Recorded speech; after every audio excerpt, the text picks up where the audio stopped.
Selamat siang, Om Swastiastu, Assalamualaikum warahmatullahi wabarakatuh, Salam Nama Budaya, Salam Harmoni. Perkenalkan, nama saya Restutias Prameswari dengan NIM 1913081008. Di sini saya dari kelas 5A Kimia. Di sini saya akan mempresentasikan hasil proyek pertama saya dengan judul Teh Kelor Aroma Melati sebagai detoksifikasi serta menurunkan kolesterol. Untuk judul percobaan yaitu Teh Kelor Aroma Melati sebagai detoksifikasi serta menurunkan kolesterol. Tujuan dari percobaan sendiri yaitu yang pertama dapat melaksanakan ekstraksi sampel dan metode mesarase. Yang kedua mengetahui perbandingan hasil mesarasi antara sampel kering dan basah. Dasar teori, ekstraksi adalah proses pemisahan suatu zat berdasarkan perbedaan kelarutannya terhadap dua cairan yang tidak saling larut. Yeni et al. 2017. Prinsip ekstraksi adalah melarutkan senyawa polar dalam pelarut polar dan senyawa non-polar dalam senyawa non-polar. Maserasi adalah salah satu metode pemisahan senyawa dengan cara perendaman yang menggunakan pelarut organik pada temperatur tertentu. Karina et al. 2016. Proses maserasi sangat menguntungkan dalam isolasi senyawa bahan alam karena selain murah dan mudah dilakukan, dengan perendaman sampel tumbuhan akan terjadi pemecahan dinding dan membran sel akibat perbedaan tekanan antara di dalam dan di luar sel, sehingga metabolit sekunder yang ada dalam sitoplasma akan terlarut dalam pelarut. Proses maserasi sendiri dipengaruhi oleh suhu, waktu, dan juga jenis pelarut maserasi yang digunakan. Pemilihan suhu yang tepat akan menghasilkan rendaman tanin yang tinggi. Sebaliknya, penggunaan suhu yang tinggi dan waktu terlalu lama akan mengurangi rendaman tanin yang dihasilkan. Mira et al. 2018. Detoksifikasi merupakan pembuangan racun dalam tubuh. Beberapa tanaman yang dapat mendetoks racun dari tubuh seperti kelor.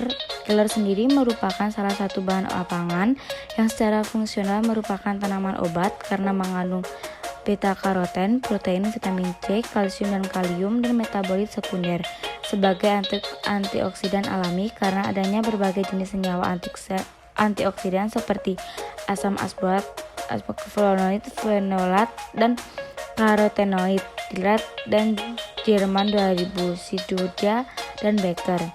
Bunga melati sendiri memiliki kandungan asam benzoat dan benzil benzoat. Kedua kandungan ini mampu membunuh dan menghambat bakteri dan jamur. Selain itu, bunga melati dapat mempercepat penyembuhan luka dan mengurangi kemungkinan infeksi.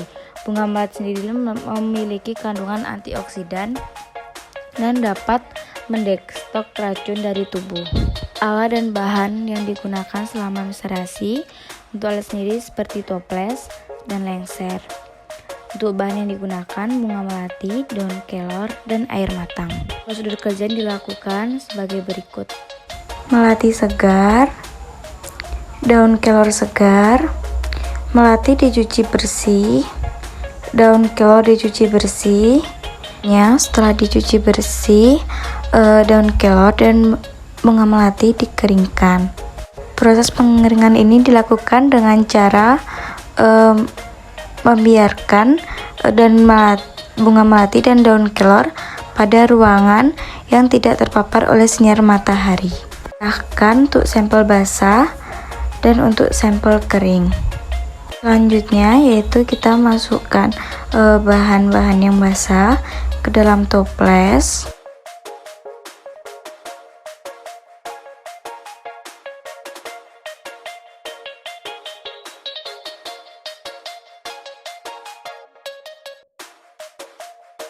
Kemudian tambahkan dengan air secukupnya.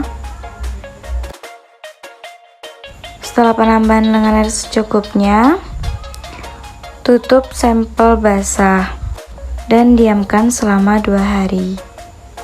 Selanjutnya yaitu dengan bahan kering, masukkan bahan-bahan kering ke dalam toples yang sudah tersedia.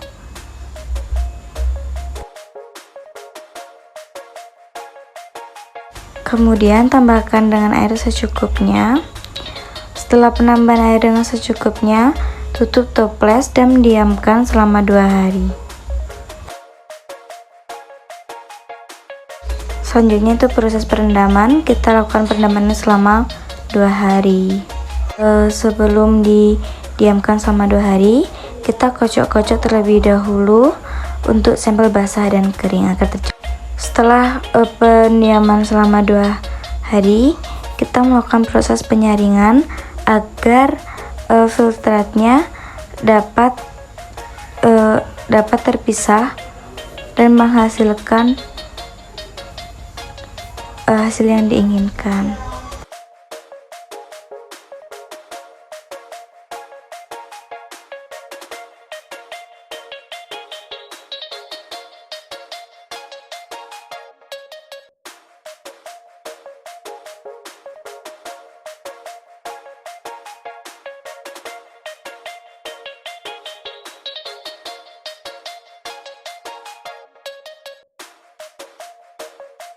Hasil dan pembahasan setelah dilakukan percobaan, yaitu pada praktikum ini menggunakan metode mesarasi.